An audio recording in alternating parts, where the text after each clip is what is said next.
Hi, my name is Allison, and this is my elder gal journey. I'm a master's level therapist, and I worked for a number of years as a bereavement counselor.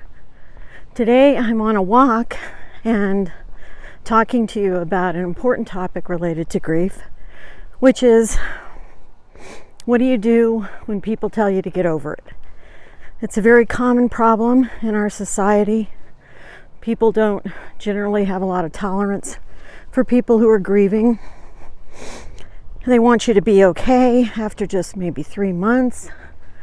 They don't want you to be sad all the time. So it's a real issue. Hopefully the wind is out today, and hopefully the wind gusts won't interfere too much with the sound here. We'll just have to see. So back to the topic of, what do you do when people tell you to get over it? So this originates within probably the last century or so. Before that time, people generally understood that people had a prescribed period of mourning. So, and they even wore clothing to designate that.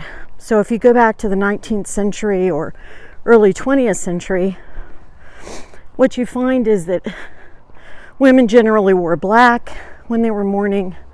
Men generally wore a black armband to designate they were mourning. And as long as you had those that evidence that you were grieving, then people generally didn't ask you about it. They didn't say, "Oh, aren't you over it yet?" So we find that when those kind of trappings of grief or mourning went away, that's when things started to gradually change. Back in those days, women were actually expected to grieve more than men. It may still be true today, with some exceptions. But if a woman was grieving the loss of her husband or a child, she generally would wear mourning for between 1 to 4 years, depending on the country and the circumstance. Men generally, and children who were grieving their parents, and men who were grieving someone, generally the mourning period was around a year. So that's still very generous by today's standards, where, again, just 3 months in, we expect people to somehow be okay. And they're not. I worked as a bereavement counselor for many years, and I can tell you that people grieve the amount of time they have to. And for some people, that's shorter, and for some people, it's longer. It depends on how deep the feelings were for the person who passed away. It depends on other factors in the grieving person's life. Maybe there are complicating factors to grief, and we'll discuss that more in another video. So basically, there is no time limit. So even back in the Victorian era when, car passing. Even in the Victorian era where, you wore mourning for, let's say, 1 year or 2 years, there were still people that needed more time than that. And there were people that probably needed less time than that and wanted to get out of the mourning, actually, but it was socially frowned upon. But today, in the world we have today, especially in the United States, and perhaps in some other Western European countries, we're expected to get over it a lot sooner. I'm going to turn down a street here.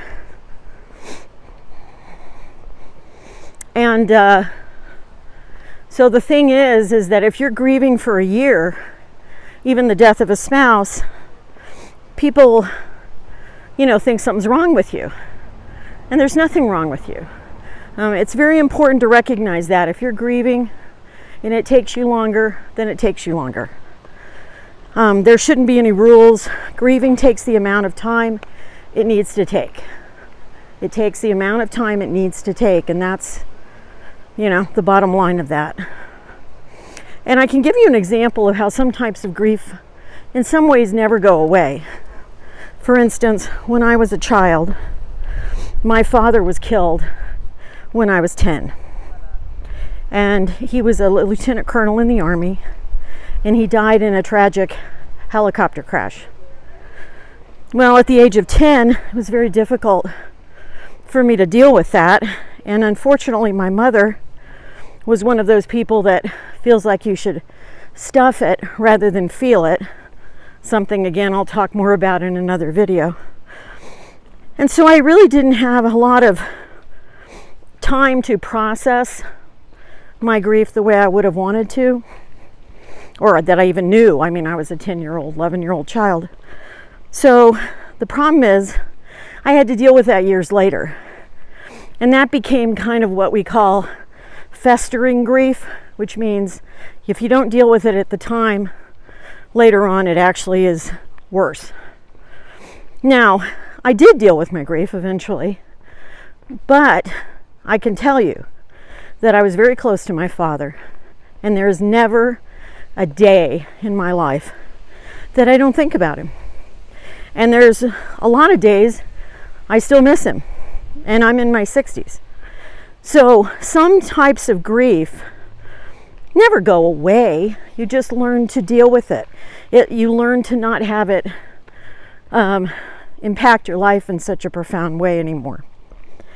So I remember when I was doing bereavement groups, and I had some of the participants in the group, they would ask me questions, and they knew about I would usually tell them about my father's death. And I remember one lady asking me, she said, well, when did you finally get over the death of your father? And I looked at her and I said, well, when that happens, I'll let you know, because I never have totally gotten over it. I don't think anyone gets over a profound loss in a complete way. You're always going to think about the person. You're always going to miss the person.